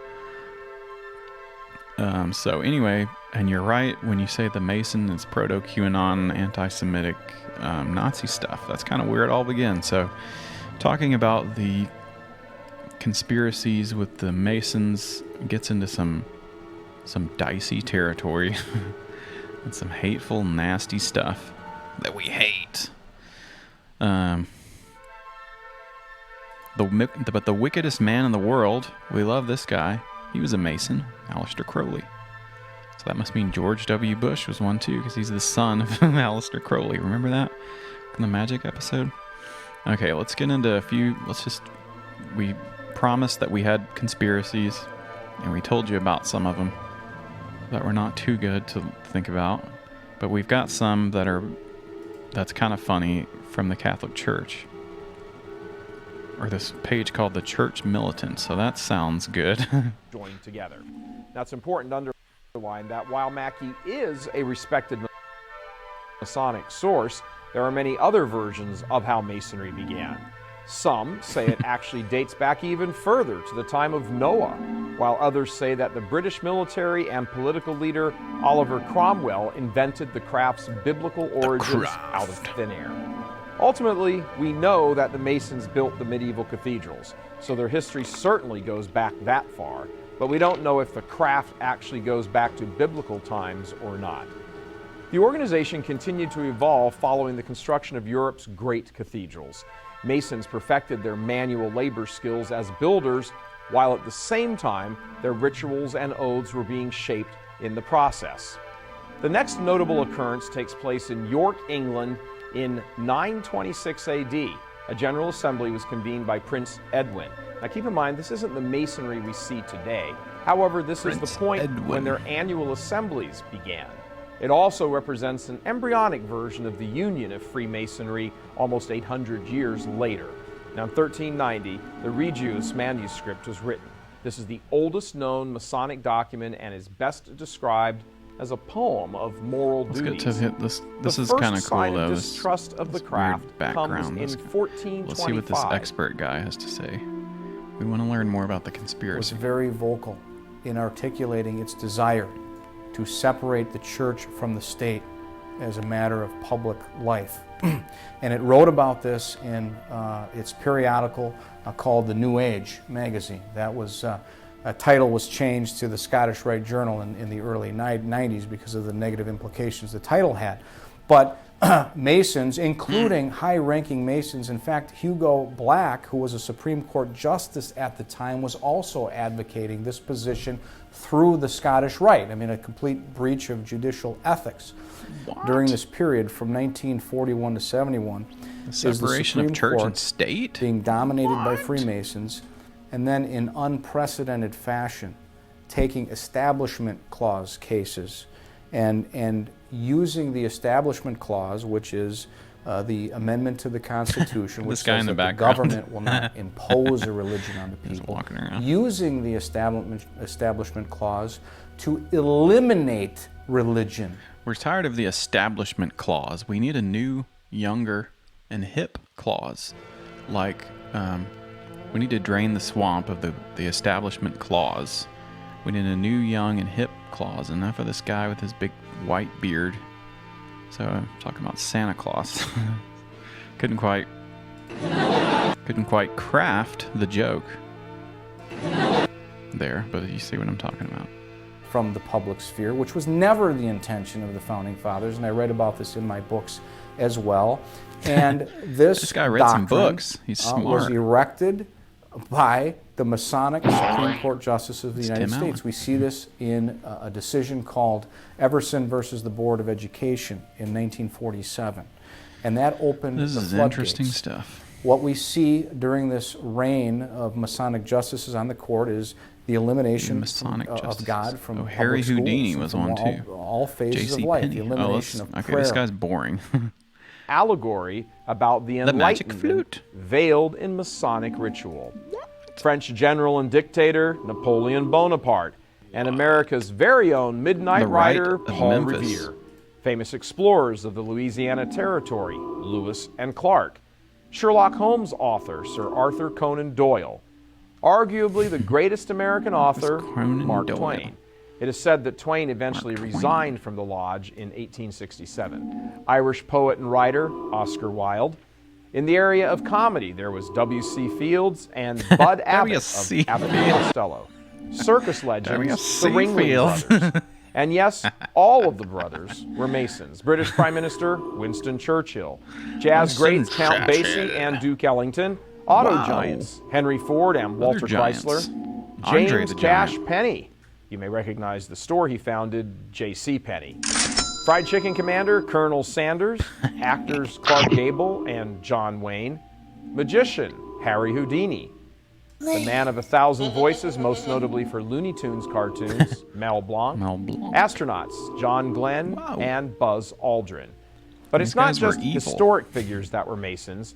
There are some names from today's celebrities that you'll recognize, like comedians Peter Sellers and Richard Pryor, the actor who played Kramer for NBC's sitcom Seinfeld, Mike. Maybe the Masons are bad.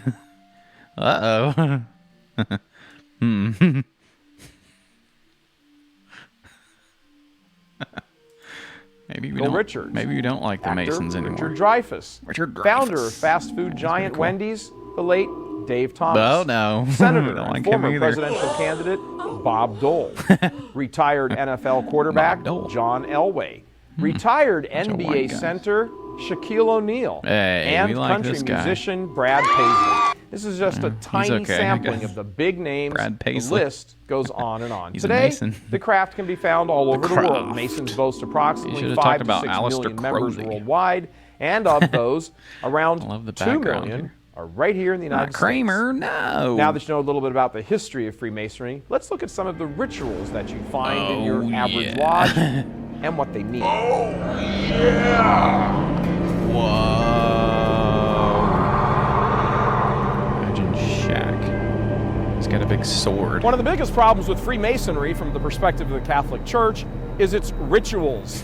In his encyclical Humanum Janus, Pope Leo XIII was very specific in pointing out the heretical nature of these rituals and urging all Catholics to never take part in such pagan ceremonies. To better understand the issues with the Mason doctrine, we're going to break down the initiation ritual. Let's break it down. Now, for many years, these rituals were kept secret within Masonry, but fortunately, I didn't even know we former had Freemasons, rituals many and of which stuff. are now good Catholics, Church militant have come is what the forward show is called. and told their stories after leaving the craft, Anything else shedding good in light here? on the problems. These are the Catholics. Most young They men are hate the solicited to Masonry. join the Freemasons, especially if they seem to have a promising future. They are persuaded with the idea of Maybe professional networking. Maybe we could have that picked a through better Masonry, place to do this video in front of the traffic. Masons have a hell of a basketball team. Many cities have signs from the Masonic lodges at the That's city right. limits, like this one just down the street from our studio. About 200 yards up there is St. Michael's Media and ChurchMilitant.tv. Church All Militant. of this makes them seem Weird. like part of the fabric of the city. The fabric of our lives. Whoa! After the candidate is solicited, a couple of Freemasons will pay him a visit. If he has a wife, she will probably be present at this first talk. Although this might seem like a friendly conversation, these Masons are there if he doesn't to have a attempt wife, to determine if he he's has not any allowed. objections or preformed concepts If you're of not a Masonry dad, you're that also might not cause him to be a problem in the future. They'll also ask him what his religion is, taking particular interest in Christians and especially Catholics, because we know that in order to join the Freemasons, you have to believe in God.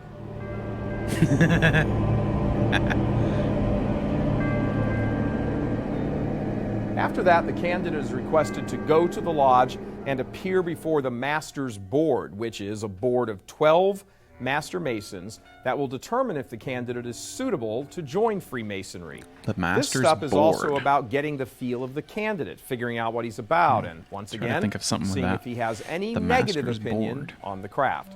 So they ask their questions and take a Here vote we go. amongst themselves. Speaking of which- Shaq, the Master's Board. Get out of here trying to shoot your basketball. This is the Master's Board. He's going to smack your ball away. Shaq, because he's a Mason, he's like, this is the Master's Board. Get your damn ball out of here. I'm going to smack you down. That's pretty good, I guess. It's all basketball. All right. The Church Militant TV. This is scary. This logo is scary. The Church Militant. I didn't know Catholics were so threatening like that. It's kind of weird. All right, let's get into some weird ones. Okay, so what you've been waiting for. The Super Bowl has got some Masonic symbols hidden in it. This is a 2. Look at the runtime on this. So I filmed it, doing it live as the halftime show was going on. I was literally doing it on my phone. In the closet? But Is he then in I'm his like, oh, closet? okay, I just seen the Freemason logo. I gotta no. rewind. And the DVR won't let me rewind, cuz. You know what I'm saying? Paying $100-some a month for this nut-ass cable Wi-Fi, and I can't even rewind on the DVR. Oh, no. It's crazy, man. So then I'm like, oh, man, like I can't get... I can't get the halftime show to actually... like, I can't get it to look at to show us all at the same time, right? So I'm like, damn, dude, what the hell, man? What the hell? So I just film it all on my phone. Then I'm like, oh man, this is gonna be all kind of extra crazy. shit trying to make a video. I won't have it done for another hour by the time I'm done editing, at least another hour. Oh, yeah. So I'm like, Editing forget it, takes I'll go live. forever. Now I can't get now I can't airdrop it onto the Mac so we can watch it off my phone on the Mac. I can't airdrop it for some reason. It's the I Masons. can't figure out how to hook airdrop up again like I had it last time, I had AirDrop hooked up, and now I can't figure out how to hook AirDrop back up. I forget what I did. It's the Masons are trying to keep. So I'm like, was Steve Jobs a Mason? Maybe he's keeping him from airdropping on his Mac. But I'm really tired, man. I haven't been getting any sleep the past week. Like I've been going really hard with this YouTube shit, man, and been on this computer a lot or my phone, one or the other, like, and just like reading, man. It's just like my mind is just like, dude, I need rest. Oh my god. So he needs to rest. I'm gonna make this real quick live stream. Like I said, I was gonna do this, so I wanted to keep my word regardless. What else, real quick, guys? Hey, York, good to see you, York. Happy to see you, York. Glad everything's going good with you. Oh my god, this guy. He needs help. He's looking at Masonic symbols and stuff. Let's just fast forward. This is a long video, but I thought he was going to talk about Masonic symbols in the Super Bowl. Oh no, you guys still hear me, huh? It didn't mute. Oh no. Plug the mic in. It seems like it stayed on. It's like me when I'm trying to do. What I'm trying to do. He's drinking his McCafe. Okay. Not well. Vape ain't working. What's up, Steph? What's up, Yorkie? What's up, Deb? What's up, Becca, Christy? A freaking vape ain't working. What's up, Gwag? What's up, Broken? What's up, Laser? Oh god, I'm afraid he's gonna say something bad. This is dangerous territory. Hey, you in here? You look at some of these streams. Persona for animals? There you go. What's up, Mandela's Gaming? Is the Masons involved with this? This could be... God bless, Broken. God bless. This could be very dangerous. Putting out the chat messages on this video. This could get not good. I want to see the Masonic symbols, though. Turns into fire. They fall into hell at one point. The stage like falls. This is the Super Bowl. All furries are Mason. Heavy duality symbology. This is black and Masonic white. Symbols in. They even have. They don't have the checkered floorboard. They have the checkered stripes, though, or the black and white stripes. I mean, not checkers, the black and white stripes, kind of like referees and KC1. Can't believe it, man. I definitely thought the 666 was gonna come through, but and as you can see here, these guys, take a look at these though real quick, okay?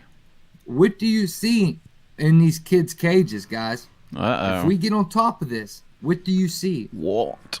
Think about that now. Look at this bottom one right here. What do you see? You see it? You see it? You got the tree of life symbolism is in there. This is, if you think about the way it looks, you can see it in there, kind of. And you can also make a star with this, like this. Wait a minute. This is all about the Super Bowl. People who are afraid of Freemasons, Christians. Do they believe in magic? I think so. They think that the Masons are doing a bunch of secret stuff because they have different creepy symbols and rituals and stuff. It is kind of similar to magic. And like mentioned before, Aleister Crowley was a Mason, and he based a lot of his different rituals and was influenced. He learned about the Kabbalah, which some stuff in the Masonry is about based on some stuff from the Kabbalah, and that's where he developed some of his magic stuff. So there's some connection there. Doing this, dude, guys, think about satanic. Even in movies, when you see them do rituals, think about this sound right here. You hear it? This is satanic. Hold on, dude. Let me just play it off here. This is satanic. Okay, now he's having trouble with his Mac again. It's probably the Masons. Okay, but there's other sports that are involved with... there's some other sports. Did you know the game of baseball is a Masonic ritual and that it was made up by Freemasons? Appropriately called America's pastime, baseball is less a sport than a ritual. It is slow-paced. The players are immobile most of the time, standing on geometric shapes. Yeah, all these sports Philosopher have Morris Masonic stuff. Raphael Cohen described baseball as a national religion. Almost all ancient civilizations had some sort of ritualistic sporting event that mixed athletic prowess with religious beliefs. What? Playing ball engaged one in the maintenance of the cosmic order of the universe and the ritual regeneration of life, the G inside the Freemasonics, regeneration. It was a game of chance, skill, and trickery reflecting life. The team effort engaged individuals in shared behavior and culture, introducing, reinforcing, and reinventing the game of life and people's place in the cosmic order. Whoa. The Mayans, the Greeks, the Romans, all other civilizations played sports. Sports are evil. George Washington was a Grand Master Lodge Freemason. Shaq was a We pretty Mason. much all know that. And George Also- Washington famously was a famous baseball player. In fact, he invented baseball. That's why it's America's pastime. So he put a bunch of the symbols into baseball. Him and Ben Franklin, Paul Revere went out to the green over there and then wherever they were, and they played a round of baseball. And they said, "All right, let's do it, boys. Let's go get those red coats." The United States Capitol has Freemasonic symbolism everywhere. The invention of baseball is usually credited with Abner Doubleday in 1870.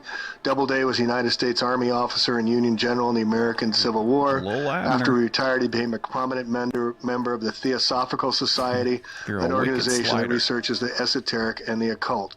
No doubt he had extensive knowledge of occult symbols, sacred geometry, and numerology. All right, so the square and the compass, look at the ball field. Pretty obvious when you see it with new set of eyes. The field bears an astonishing resemblance to the square and the compass of Freemasonry.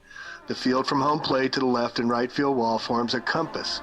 The entire outfield wall is the semicircle, which this compass draws upside down. Overlapping this compass, the bases form the square. Thus, the baseball field is the emblem of Freemasonry, circling the square.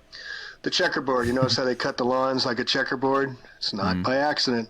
Newer addition to baseball is also significantly Freemason. Do they do that in all the baseball fields? They do the checkerboard like that? And also at the very beginning of the baseball game, they have the big Hiram Abiff memorial tribute, and they reenact the death of the guy, and they get in the coffin and stuff.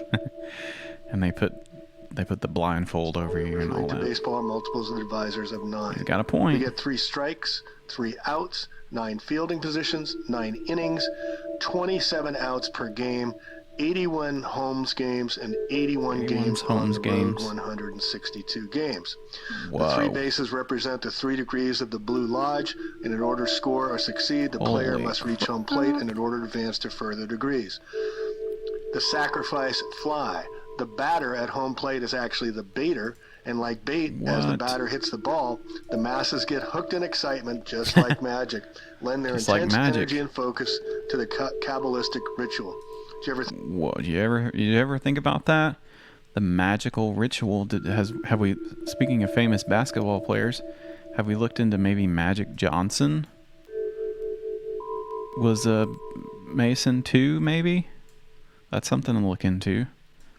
Because he does magic stuff and because of his name. So one last thing here, more stuff. There's all these symbologies. This is Cutting Edge Ministries. Freemasonry is proven to worship Satan, and they venerate the sex act. We hate the sex act. It's bad. Shaq recruited Magic Johnson. What? Whoa. Okay, there we go. Magic Johnson's definitely a master Mason. Kareem. All the old basketball guys. I mean, I'm sure LeBron James, he's from Ohio. There's probably a lot of Masons over there. Barry Bonds, it's a masturbator. Big muscles. Or maybe that's where they get all the steroids. That's the underground drug trade with the Masons or something. There's all these Masonic books, and it's satanic, ancient pagan satanic mysteries. We implore you read the articles. You may finally know the truth of Jesus Christ. Masons call him the inferior God. We fervently pray that the Holy Spirit will illuminate your mind, heart and soul with the knowledge of one true God. Or you might look at this and think, man, this is pretty cool. Sex and the G. What? Now it's all starting to make sense. The G. The G stands for Venus, and the Venus symbol is a lingam, a stylized phallus. That's not what I was thinking of when I was thinking of the G. I was thinking of another body part, something sort of an inverse of that. G-spot. It's invented by the Masons. That's right. And they had to use their compass and their rulers to find it, but they found it using the ancient mathematics. The G stands for Gundam. Whew. The building, the study of masonry. The broken column that they have says here that, let's see, the broken column, the mythology of Isis. Uh-oh, Isis, that's a bad one too. Isis was both virgin and mother, so the beautiful virgin is Isis weeping. Huh. The column is the missing member of Osiris, the phallus. Osiris. So the Masons are in line with Isis, is what we figured out here. There's more sex stuff. I said we weren't going to talk about this after episode 69. The female principle, symbolized by the moon, assumed the form of a lunette. And the male principle, assumed by the sun, is the form of the lingam. Placed himself erect in the center of the lunette. And maybe this could also be a female symbol. If you take two of these together, you can't see it. Just imagine two of these, one next to the other. Okay. I didn't think the Mason stuff would get horny. What the hell? Of course, you've got the obelisk sitting in the satanic part of the St. Peter's in Rome. Good Lord, the Masons were horny as hell. And the yin yang. And that also, I'm sure that the yin yang and the Chinese Tai Chi stuff is all probably related to yin yang. All right, so we figured it out. The Mason, it's the most evil symbol of all. Of course, you got. Oh my God, this is the horniest damn stuff I've ever seen. The Masonic depiction of the pomegranate is explicit. In order to convince you of the paganism of Freemasonry, I'm going to depict it below. You can see the way they have split the pomegranate. They have depicted the organ. I don't see... Where's the organ? I'm not seeing it here. I guess the image is just not loading or something. That's too bad. The torch, the Statue of Liberty, that's also devil. Lucifer's torch. I thought we liked the Statue of Liberty. It's Luciferian. Lucifer defeats Jesus. Wow. My God. There's so much sex stuff. This is weird. Of course, the rainbow. Okay, watch out. That's a different kind of... For a different orientation there. Masons are horny. The summit of the rainbow. It's in the Jewish Kabbalah. And the Kabbalah. That's pretty interesting stuff. So I didn't get into the connection of where they were connected, but it's some ancient mysticism. It's not weird and horny stuff like this. This is crazy. This is cuttingedge.org.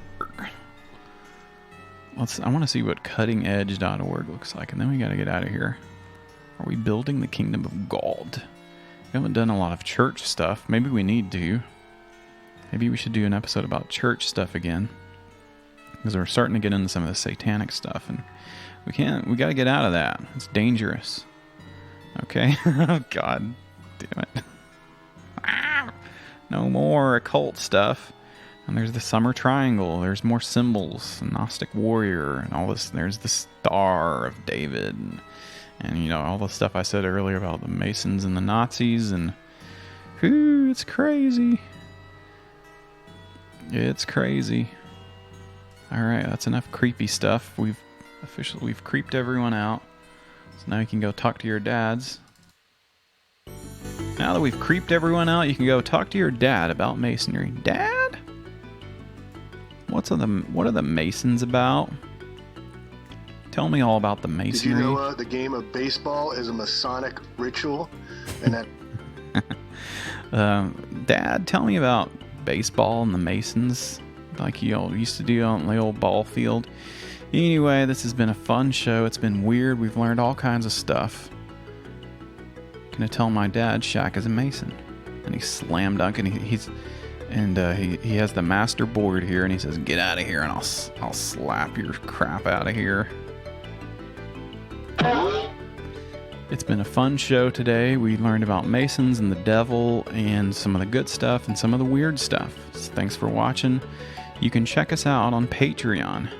If you would like to join, most of these people here maybe are patrons. You can check us out on the Patreon if you want. And we got the cool podcast. We're going to teach our kids about the Masons. That's good. We'll have the cool podcast and bonus episodes coming up and other stuff. We've also got the Cool Stream YouTube where you can watch the archives. I might have to put up the YouTubers episode back up on Twitch, all that kind of stuff. We're ending the show now, so I'm just sort of going through all the things I can think of. Anyway, it's been a fun show. It's an early show. I'm going to start doing the Cool Stream at 11 now. I like this better than when 2 p.m. rolls around Central. I'm ready to go to sleep, so I was full of energy, and I had a good show, and you learned a lot of stuff. So thanks for watching the show. We'll be seeing ya. We'll be seeing ya next time. Shout out to Samurai Nation. We'll be seeing you next time on the Cool Stream. Bye bye. Thank you for watching the Cool Stream with Beowulf. Woo! This was the Cool Stream. What is up, everyone?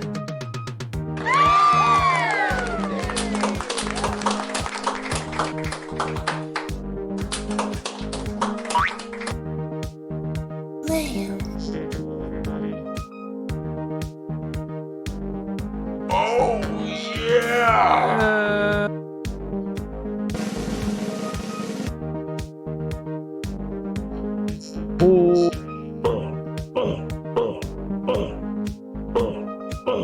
I call myself a philobibliac. Ooh, it's so good.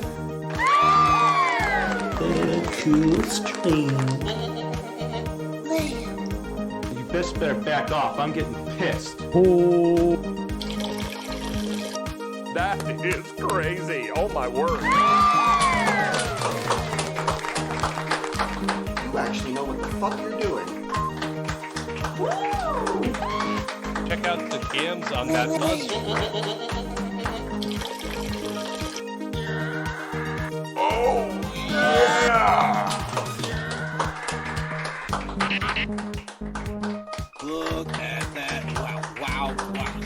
I call myself a philobibliac. Check out the games on that bus, friend.